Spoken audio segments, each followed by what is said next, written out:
안녕하세요. 저는 30대 중반에 접어든 아직은 살 날이 더 많이 남아있는 여성입니다. 저에게 몇 개월 전에 일어난 아주 기가 막힌 일이 있어서 한번 풀어보려 사연을 올려보게 되었습니다. 제 인생에 정말 큰 사건이기도 하고 황당한 일이기도 해서 어딘가에 속 시원하게 한번 털어놓고 싶었는데 이런 채널이 있을 줄이야 꿈에도 몰랐습니다. 제가 지금 또 과거의 일을 떠올리니 흥분한 상태이기도 해서 두서없이 내용이 이어질 수도 있기에 양해를 좀 부탁드리겠습니다. 그만큼 저에게는 제 인생의 가장 큰 굴곡이자 큰 사건이었거든요. 그럼 지금부터 제 인생의 가장 큰 사건 한번 시원하게 풀어보도록 하겠습니다. 저에게는 3살이 어린 여동생이 하나 있는데 제 동생에게는 청각장애가 있습니다. 소리를 듣는 세포 자체에 문제가 있어 태어났을 때부터 청각 쪽으로 장애가 있었고 꾸준히 치료와 훈련을 통해 말은 어눌하게 할 수 있는 정도입니다. 우리 아버지의 사업이 인도네시아 쪽에서 남부럽지 않게 먹고 살 만큼 굴러가고 있었던 덕에 그 비싼 치료를 꾸준히 받을 수 있었습니다. 그래서 제 동생에게 청각장애가 있다는 걸 태어났을 때부터 인지하고 언어 치료와 행동 치료 같은 훈련을 받을 수 있었습니다. 지금이야 언어 치료와 행동 치료가 꽤 많은 센터에서 운영 중이기도 하고 예약만 잘하면 어렵지 않게 받을 수 있는 치료이지만 제가 어린 시절에는 아니었습니다. 각고의 노력 끝에 선생님을 찾아 만나게 되었고 들리진 않지만 입모양을 보고도 대략적인 대화를 따라올 수 있을 만큼의 훈련을 하게 되었습니다. 저희 가족은 당연히 동생과 함께 수어를 배웠고 집에서는 수어를 통해서 이야기를 하고 있습니다.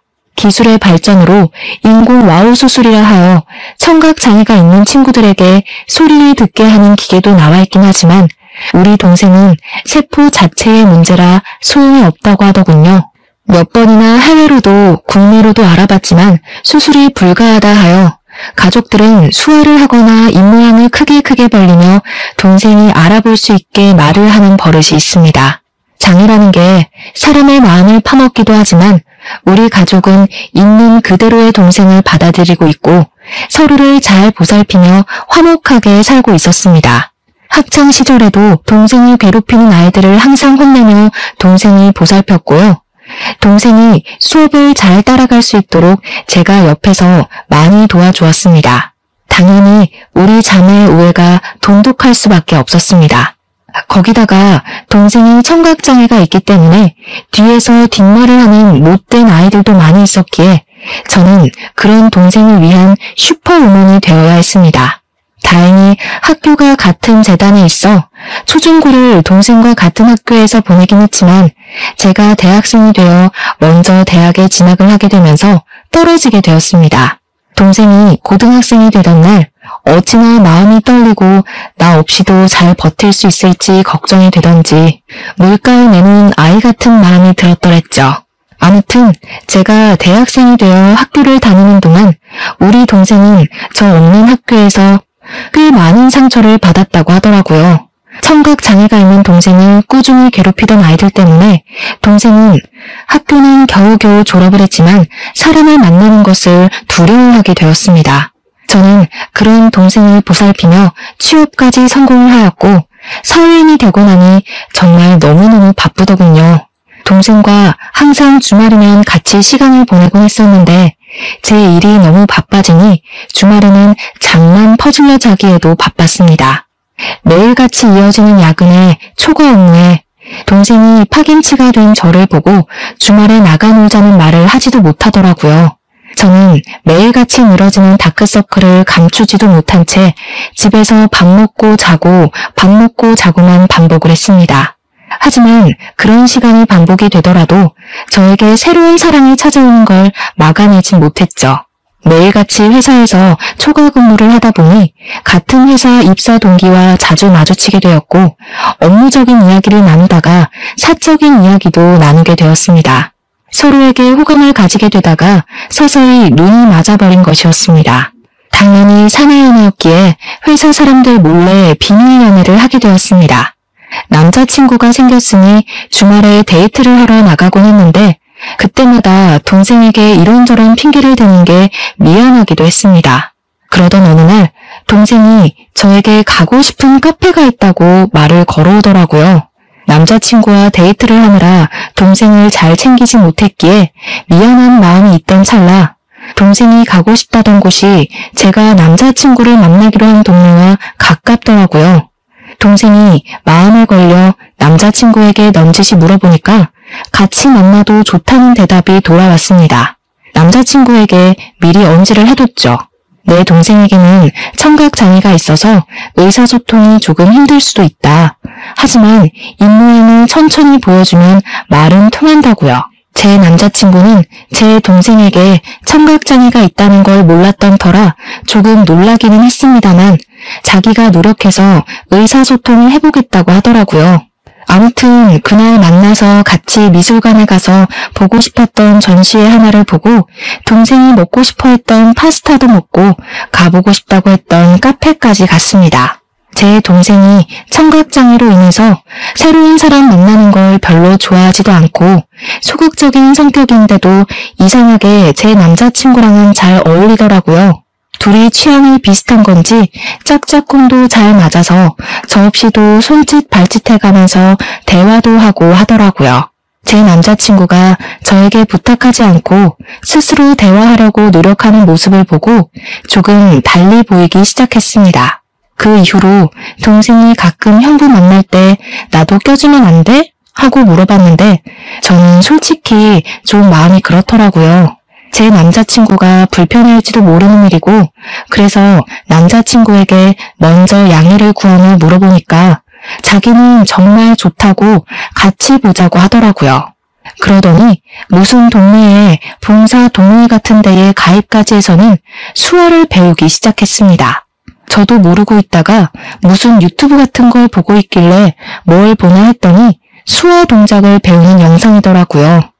저랑 동생이랑 수어로 대화를 하는 게 멋있어 보였다면서 자기도 그렇게 대화를 나눠보고 싶다고 하더라고요.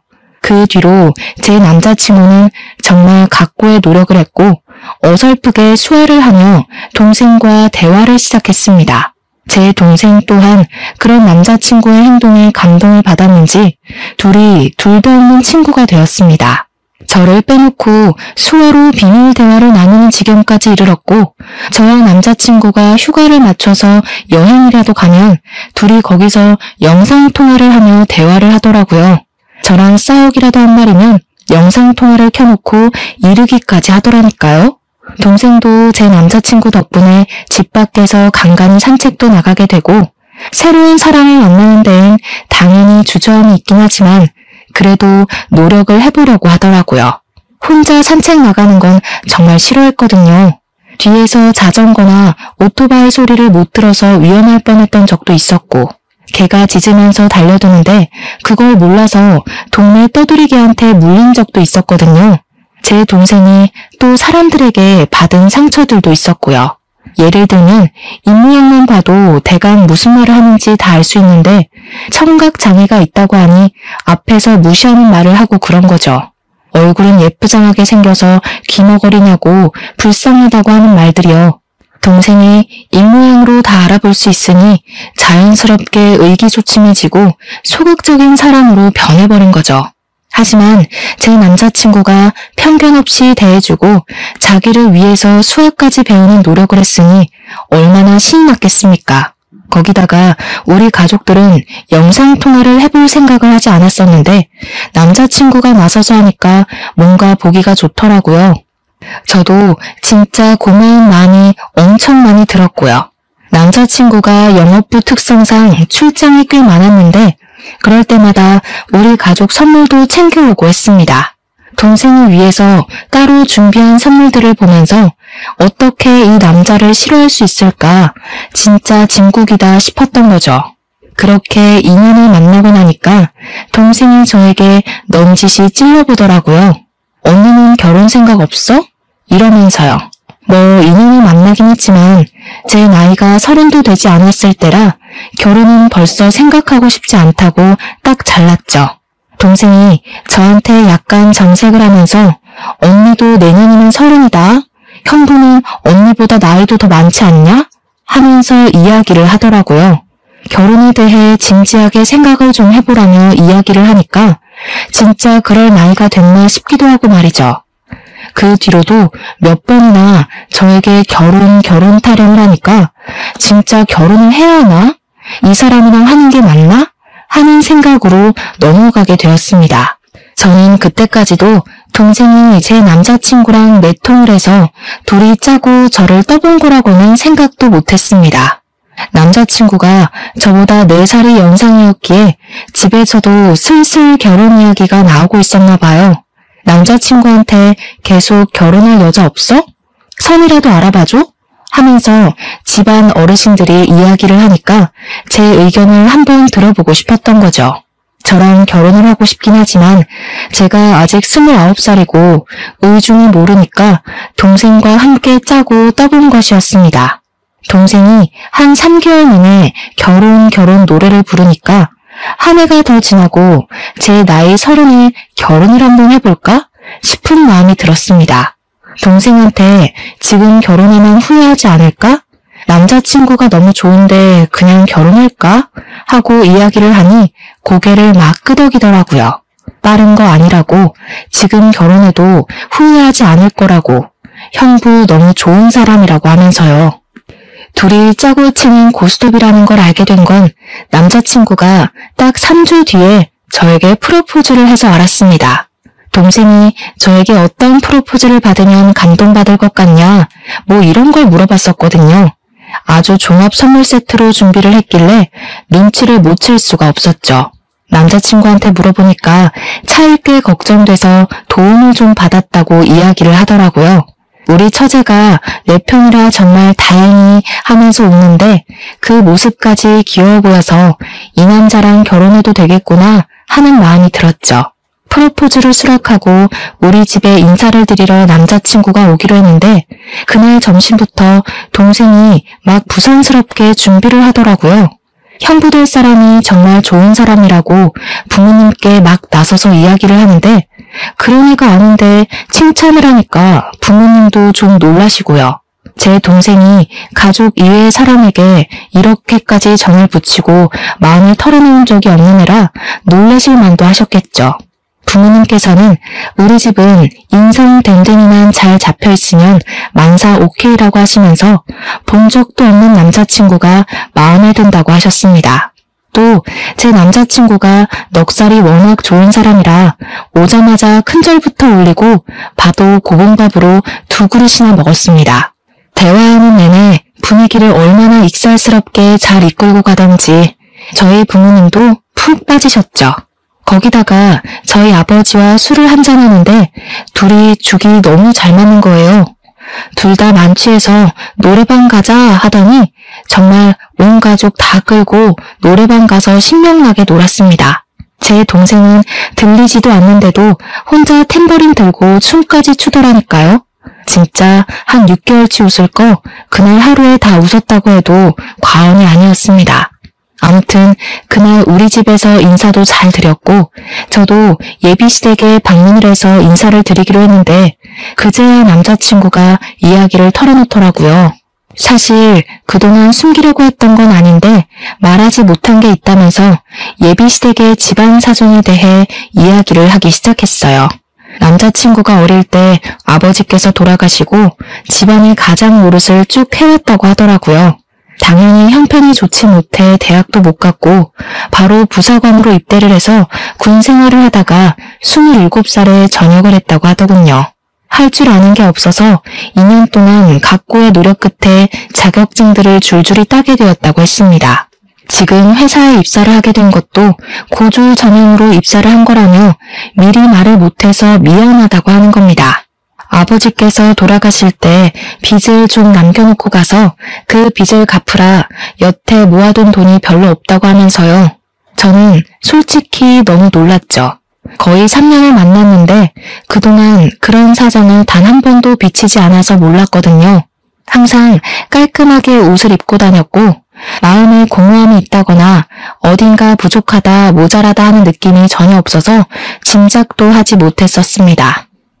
그것도 결혼 직전에 와서 그런 이야기를 하니까 순간 마음이 흔들리는 건 어쩔 수가 없더라고요. 제 눈에 동공지진이 일어날까 제 손을 딱 잡으면서 이야기를 하더라고요. 자기가 15년 동안 빚을 갚았다고, 고등학교 2학년 때부터 아르바이트를 해서 돈을 벌었다고요.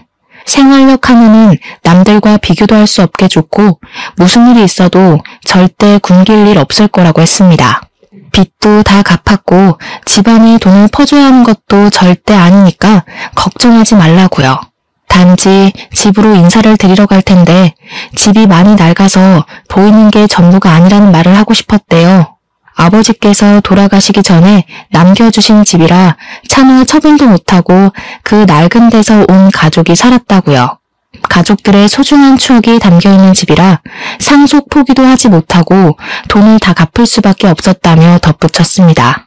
저희 집이 아무래도 넉넉한 집안이다 보니 돈이 없는 사람과 결혼한다는 게 고된 일이라는 생각은 별로 하지 못했어요. 그런 거 있잖아요. 어차피 내가 돈이 있으니 내가 더 준비하면 된다는 안일한 생각을 했다고나 할까요? 남자친구, 그러니까 예비신랑의 꾸준한 설득 끝에 예비시댁에 방문을 하기로 결정을 내렸습니다. 양손 무겁게 가라는 부모님의 말에 선물을 잔뜩 준비해서 예비시댁에 방문을 했는데 조금 놀랍긴 하더라고요. 벽지에는 곰팡이가 죄다 쓸어 있었고 문 경첩은 뜯어져 나가서 문이 덜렁덜렁 붙어있는 수준이었습니다. 현관문은 옛날 빌라처럼 철문으로 되어 있었는데 누가 발로 찬 건지 망치질을 한 건지 우글우글 찌그러져 있었고요.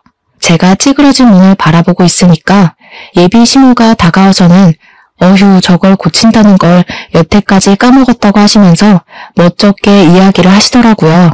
예전에 빚쟁이들이 문 열라고 하도 발로 차서 저렇게 됐다고 웃으면서 이야기를 하시는데 저는 속으로 시겁했죠 뭐.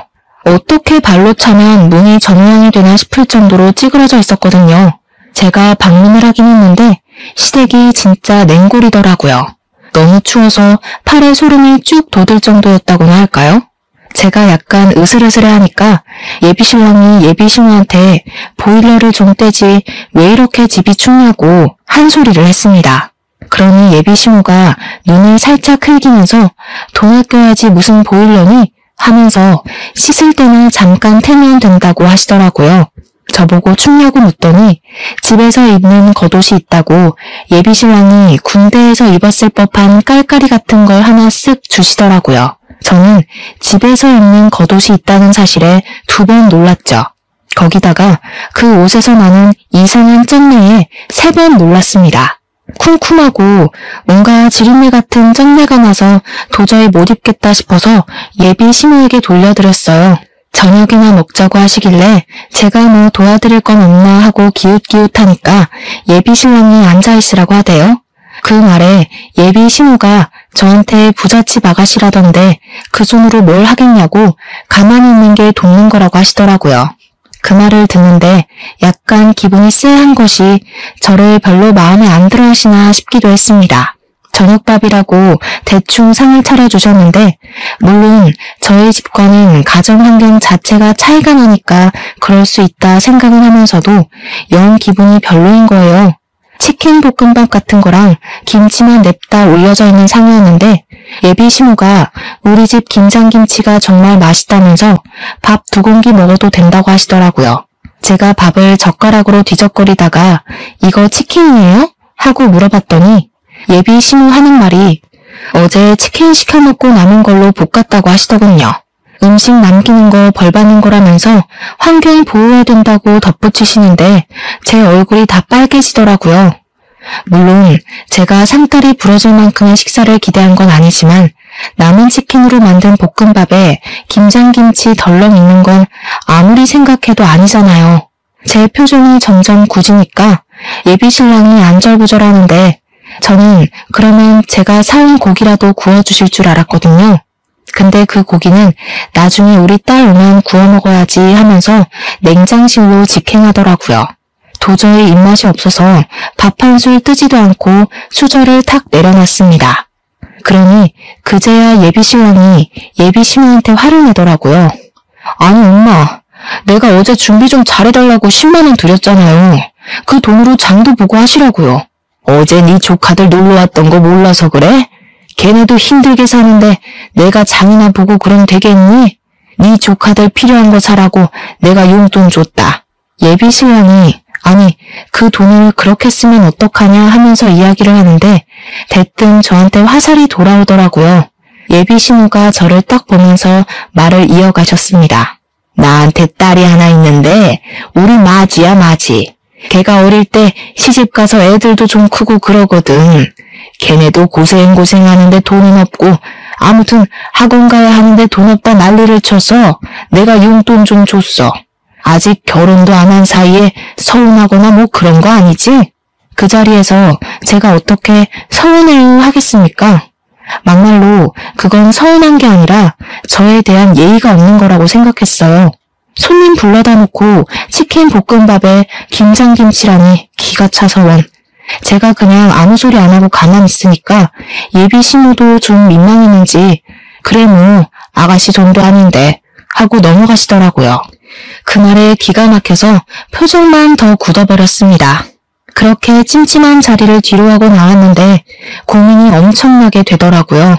우리 집에서는 이만한 남자 없다, 빨리 결혼해라 하는데 시댁 분위기는 세상에서 가장 구질구질한 느낌이고 그런데 또 한편으로는 결혼해서 시댁 식구들 만나봐야 1년에 몇 번이나 보겠나 싶기도 하고 그래서 결혼 준비를 시작하게 되었습니다. 이제 와서 결혼 못하겠다, 너랑 나랑 집안 차이가 너무 심하다 하기에는 시간이 너무 흘러버린 탓도 있었고요.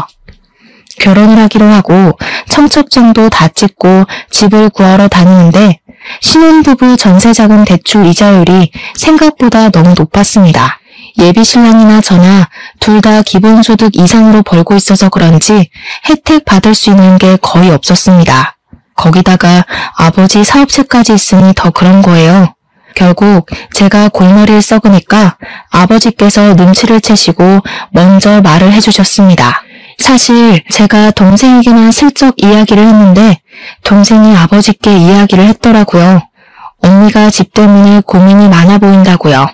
아버지께서 저한테 집을 해주시겠다고 그러니 너무 대출 받는 거에 신경 쓰지 말라고 해주셨습니다.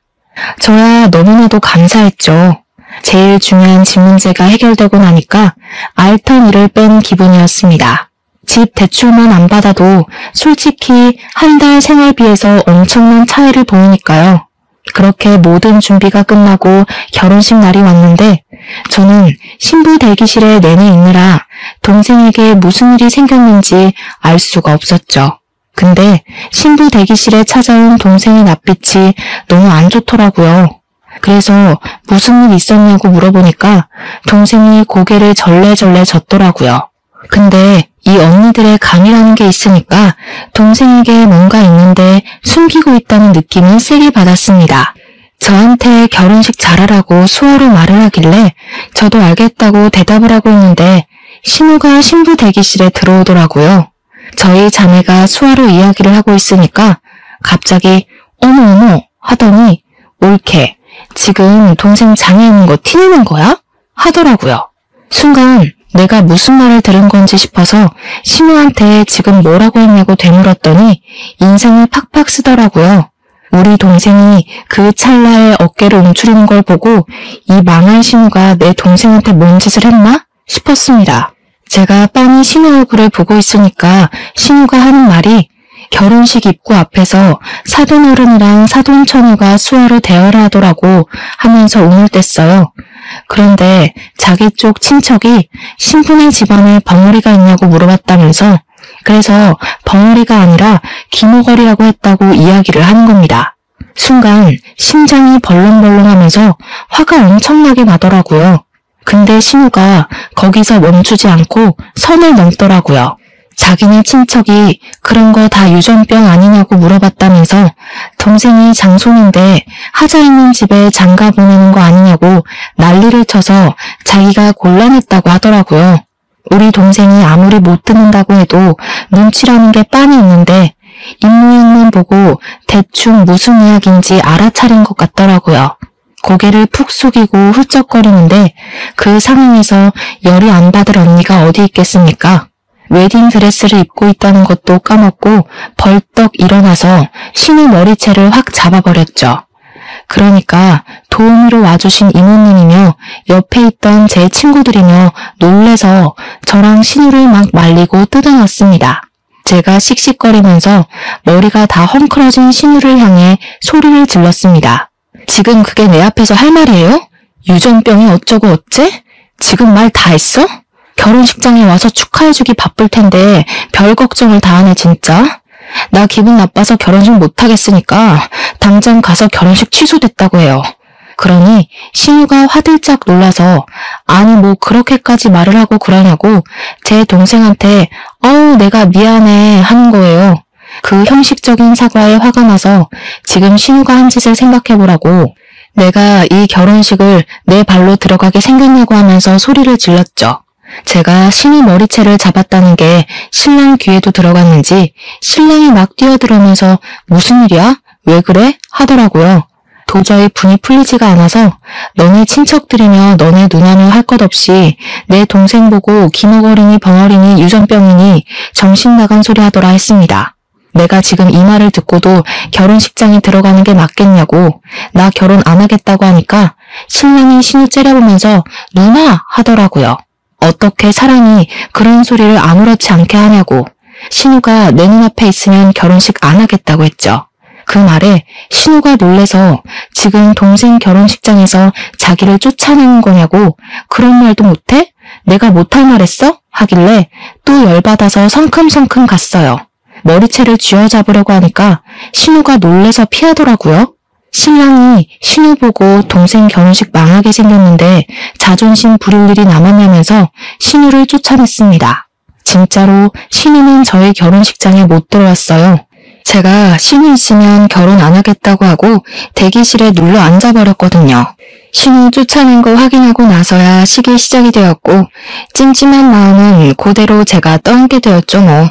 결혼식이 끝나고 신혼여행길에 오르는데 제가 기분이 영 안 풀려서 동생한테 이야기를 했어요. 절대로 그런 이야기에 마음 쓰지 말라고. 못 배워먹은 인간들이 하는 말 귀담아 듣지 말라고 했죠. 그러고 비행기를 탔는데 남편이 저한테 그러는 거예요. 못 배워먹은 인간들이라고 한 거 사과하라고요. 제 남편이 대학을 못 나왔다고 했잖아요. 그래서 그런지 공부에 대한 자격지심을 좀 부리긴 했어요. 고졸 전형이랑 대졸 전형이랑 연봉 차이가 좀 있거든요. 남편이 영업부라 실적은 괜찮은데 기본급에서 차이가 나니까 대졸 전형자들이랑 크게 월급 차이가 나지 않았거든요. 거기다가 공부를 못해서 대학을 못 간 게 아니라 돈이 없어서 못 간 것이니 그럴 만도 했죠. 하지만 저도 제 동생이 그런 모욕을 당했는데 자존심이 있죠. 어떻게 냅다 사과를 하겠습니까? 저도 의견을 굽히지 않았고 사과는 못하겠다고 했습니다. 둘 다 자존심을 부리다가 신혼여행 가는 비행기 안에서 12시간 내내 아무 말도 안 하고 있었다니까요. 도착해서도 냉기만 폴폴 풍기다가 사과를 안 하면 같이 안 다니겠다고 먼저 선수를 치더라고요. 저도 굽히기 싫어서 너랑 안 다니겠다고 하고는 관광도 따로 다녔습니다. 혼자 며칠을 지내다가 결국 마지막 날이 되고 나서야 타협을 하게 되었죠. 사과를 하거나 그런 건 아니었고 서로 잘못한 거고 서로 기분 나쁜 상태니까 조심하자고 대충 휴전 정도만 한 거죠. 근데 둘 다 서로의 가족에 대해 그렇게 말한 게 앙금으로 남아서 혼인신고를 원래 신혼여행 다녀오면 바로 하기로 했었는데 조금 미루기로 했어요. 남편도 제가 꿋꿋하게 사과를 하지 않고 자존심을 부리니 혼인신고를 미루는데 동의하더라고요. 보통은 신혼여행을 다녀오면 시댁과 친정 인사를 드리러 가잖아요. 근데 결혼식 날 그런 소동이 있었는데 시댁 인간들 얼굴이 보고 싶었겠습니까? 남편도 저랑 별반 다르지 않은 것 같았고요. 그냥 일이 바빠서 인사드리러 갈 시간이 없다고 대충 둘러대고는 저는 우리 집으로 남편은 시댁으로 각자 가서 선물 줄 거 주고 돌아왔습니다. 끼를 볶아도 시원치 않은 신혼기간에 서로 서먹서먹해진 거죠. 연애할 때도 이렇게 싸워본 적이 없었기에 저희는 어떻게 풀어야 할지 방법도 모르고 있었습니다. 그렇게 한 달이라는 시간이 좀 지났을까 신우가 갑자기 할 이야기가 있다면서 시댁으로 오라고 부르더라고요. 그 곰팡이 쓸어있는 냉골 같은 집에 갈 생각을 하니까 너무너무 싫었지만 피하는 것도 하루 이틀이지 불렀는데 가야죠. 퇴근하고 남편이랑 같이 찾아가니까 신우가 그러더라고요. 예, 너네 집 말이다. 아무리 사돈어른이 해줬다고 해도 그렇지 어떻게 부부간에 정도 없이 딱 네 명의로 했니? 저희 아버지께서 제 결혼 선물로 해주신 건데 당연히 제 명의죠? 그러면 세금을 좀 많이 내야 하지 않니? 우리 아들 명의로 했으면 세금도 덜 내고 얼마나 좋아. 세금이 다 똑같죠. 얘가 뭘 모르네. 우리 아들이 산 것처럼 매매 형식으로 꾸몄으면 얼마나 좋니? 너한테 가면 상속세도 물어야 할 텐데 당연히 세금이 더 나오지. 애가 헛똑똑이야.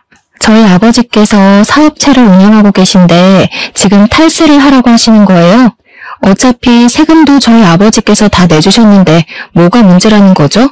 아버지께서 저한테 돈 쌓아두면 뭐하냐고 딸한테 주는 건 아깝지 않다고 하셨거든요. 그래? 서가 사랑은 사위라던데 사위한테도 아깝지 않으시겠지? 우리 아들 정말 장가 하나는 기가 막히게 갔나 보다. 생각해보니까 사돈네는 전부 딸만 있잖아.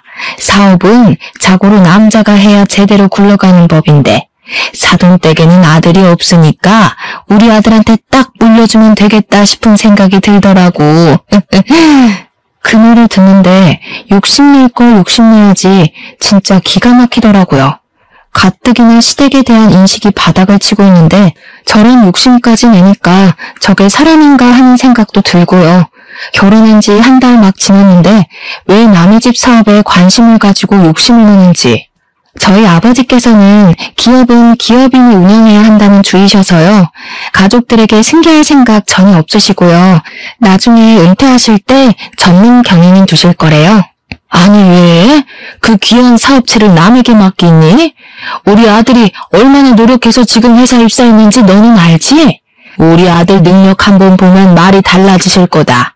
그러지 말고 이참에 사돈네 회사에 우리 아들 한 자리 주라고 좀 해봐. 한 자리에서 능력 좀 보고 기업도 물려받고 하면 딱이지 않겠어? 우리 며느리 능력 좀 한번 보자. 남편이 잘 돼야 아내도 편한 법이야. 어머님, 지금 아들 취업 청탁하시는 거예요? 어머님 아드님은 자기 능력으로는 아무것도 못하는 바보인가요? 지금 다니는 회사도 열심히 노력해서 취업한 거 알아요. 충분히 자부심 느끼면서 사는 것 같던데 왜 그러세요? 우리 아버지 회사에 굳이 취직 안 해도 이 사람 잘하고 있는데 그런 말씀으로 취업 청탁하시면 어머님 아들만 바보 만드는 거예요.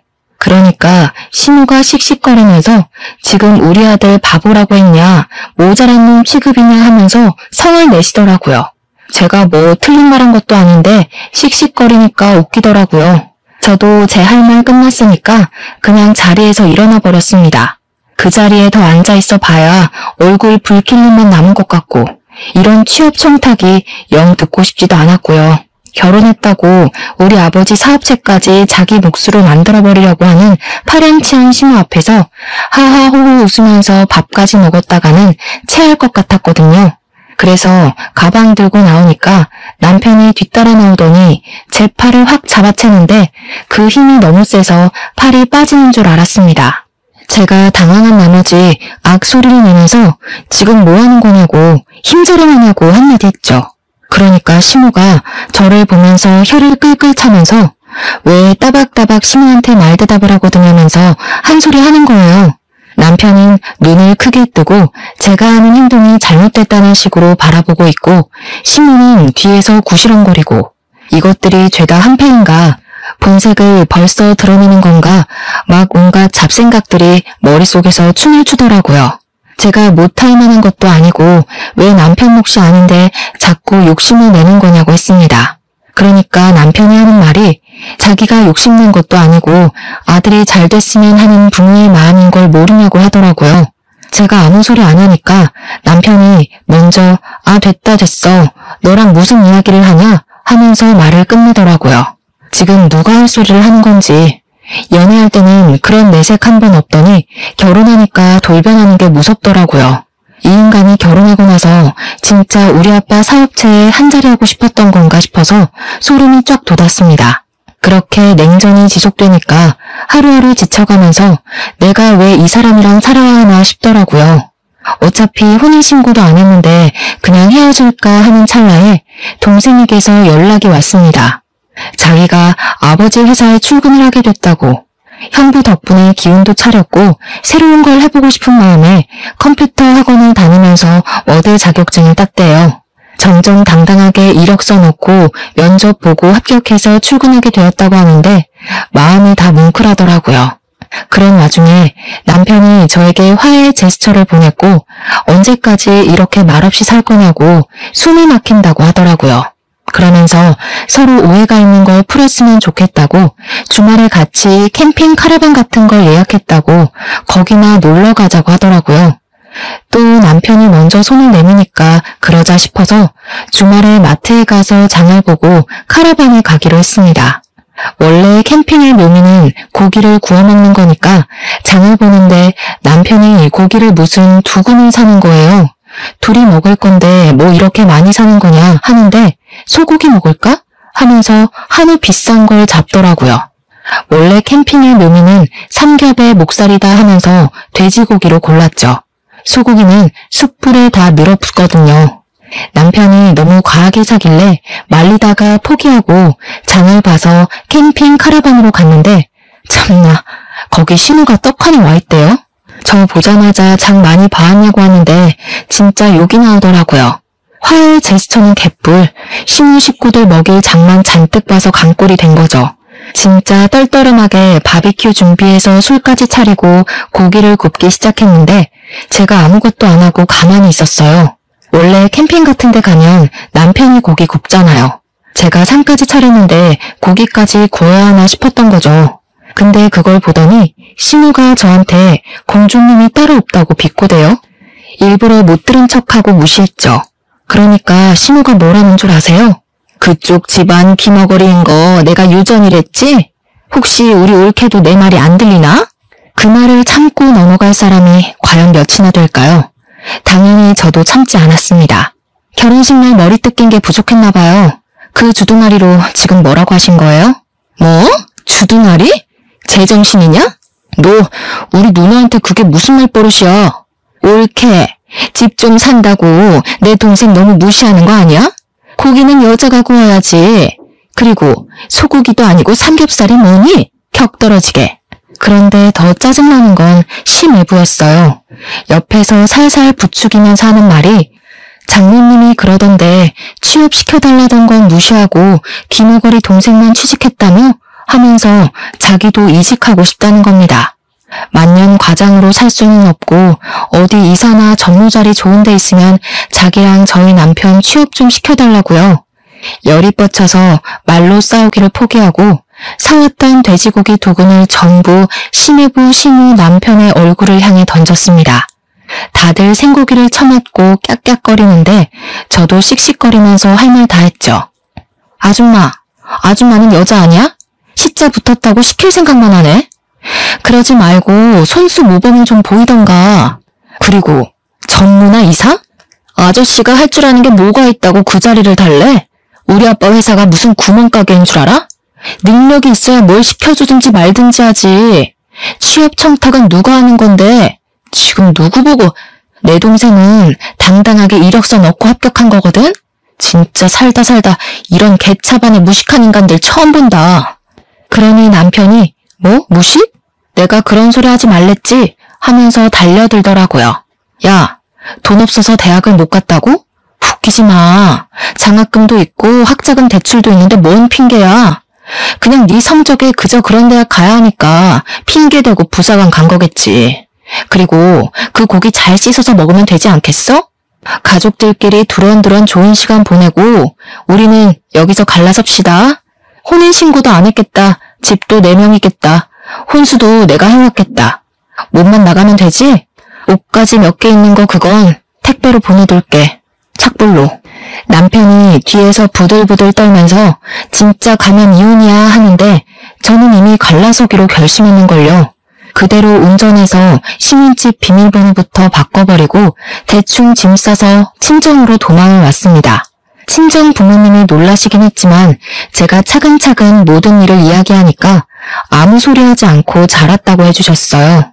그 와중에도 카라반에서 1박을 하고 온 건지 다음날 집 비밀번호 뭐냐고 난리치는 거, 내 집에 자꾸 들어가려고 하면 가택 침입으로 고소하겠다고 했습니다. 친정집에서 출퇴근을 하는데 같은 회사를 다니고 있으니까 회사에서도 계속 찾아와서 난리를 치더라고요. 한 열흘 지나니까 저도 스트레스를 받고 아버지께서 저한테 그러지 말고 아버지 회사에 들어오는 게 어떠냐고 하셨습니다. 회사에 바로 사표 던지고 아버지 회사에 낙하산으로 들어가기로 했죠.